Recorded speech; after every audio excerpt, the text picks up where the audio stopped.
In the hadith of Rasulullah sallallahu alayhi wa sallam, when we stand in front of Allah subhanahu wa ta'ala in salah, we came across 5 different types of ahadith. One of the hadith, it says shoulder to shoulder. Second one, it says neck to neck. Third one, it says knee to knee. On the third one again, it says ankle to ankle. And the fourth one, it says feet to feet. Now, in order to understand the hadith of Rasulullah sallallahu alayhi wa sallam, for any kind of needs in this world, we go to the people who are qualified in that field. So if a person needs medicine, he goes to a doctor. If a person needs any kind of advice from law, he goes to a solicitor.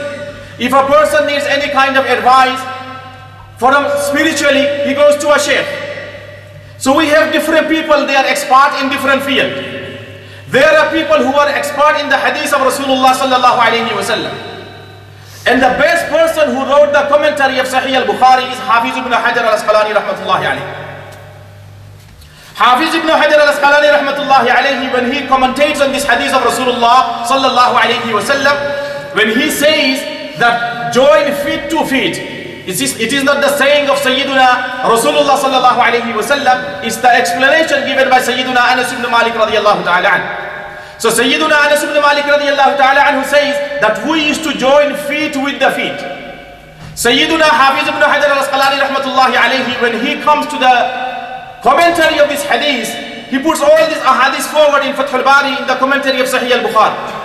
And Hafiz ibn Hajar al-Asqalani rahmatullahi alayhi says, when Sahaba like Sayyiduna Nu'man ibn Bashir radiyallahu ta'ala anhu, when Sahaba like Sayyiduna Anas ibn Malik radiyallahu ta'ala anhu, when they say we used to join our feet, we used to join our knee, we used to join our ankle, and we used to join our neck with the neck of the next brother, Hafiz ibn Hajar al-Asqalani rahmatullahi alayhi says it only means emphasis, it only means ta'keed, it doesn't mean physically touch.